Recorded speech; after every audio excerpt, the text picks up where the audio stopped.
Alors je suis avec Adrien Picot, qui est dernier vainqueur du challenge Ski Alpiniste Trail Monet en 2013, qui a terminé 5e de la montée du Lingat 2014. Alors comment ça s'est passé la course? Ça s'est bien passé. Bon, moi j'étais pas très en forme ce matin. Sûrement un bon contre-coup de la Pyramenta et du Rutor où ça a pas trop mal été, mais cette semaine là j'ai bien coupé pour me reposer. Et il me fallait un peu de repos pour finir ce mois d'avril. Donc voilà, j'ai fait une bonne coupure. Mais sinon, la montée en elle-même s'est bien passée. On n'a pas eu de pluie, on a échappé aux gouttes. Là, il y a même le beau temps qui arrive. Donc voilà, une belle montée comme d'habitude. La neige cette année était plutôt molle, mais bon, ça fait partie des aléas de course. Alors toi qui as l'habitude de faire des montées sèches comme ça, t'en penses quoi de la course, là, du parcours? Le parcours du Lingat, on le sait depuis de nombreuses années, hein, c'est un parcours un peu idéal pour une montée sèche. 900 mètres de dénivelé environ, 950, donc pour des seniors c'est vraiment la bonne dimension. Un coup c'est des murs, un coup c'est des petits replats pour récupérer. Mais régulièrement, il y a des petits murs, des petits plats, donc c'est tout le temps des petits changements de rythme et c'est sympa, quoi. C'est pas monotone du tout. Et puis avec les pistes ouvertes, il y a quand même pas mal de spectateurs qui regardent la course, et des passionnés dans la vallée, des passionnés de ski de rando, il y en a un paquet, donc voilà, ils s'intéressent, c'est l'événement qu'ils viennent voir. Alors, si on te connaît bien dans le milieu du ski alpinisme, on te connaît peut-être un petit peu moins bien dans le milieu du trail.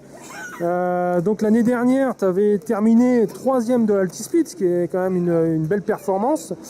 Peux-tu te présenter un peu au trailer? Ouais, c'est vrai que dans le ski de rando, je suis assez connu. Je cours beaucoup, on va dire, contrairement au trail, mais le trail c'est une discipline qui me plaît bien aussi parce qu'en fait c'est en pleine nature, c'est de l'endurance, donc c'est ce que j'aime.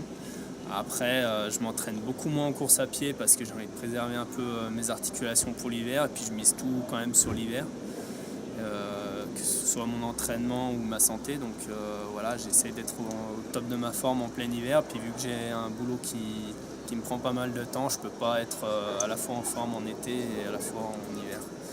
Bon, après je me débrouille quand même pas trop mal en course à pied également, quoi. Mais voilà, donc après en hiver je fais de bons résultats quand même. Je suis pas en équipe de France, mais je participe à certaines coupes du monde. Là, cet hiver j'ai fait 14 une coupe du monde en montée sèche.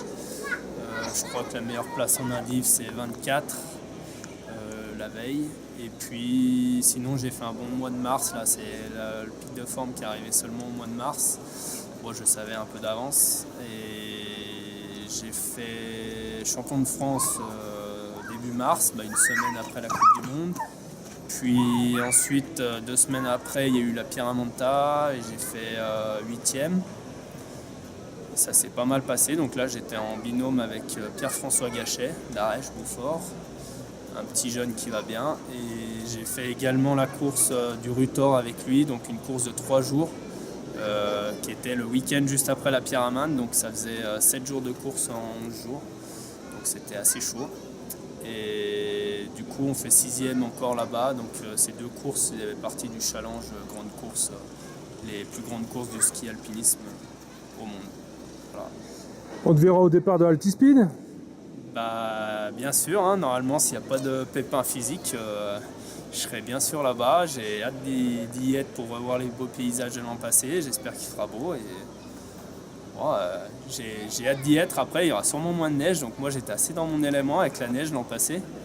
Là, peut-être que sans la neige, ça va être tout de suite plus dur pour moi. Mais voilà, j'ai vraiment envie de retrouver ces beaux paysages à Val d'Isère. Et on verra la forme si elle sera là. Écoute, merci Adrien, et puis en juillet alors. En juillet.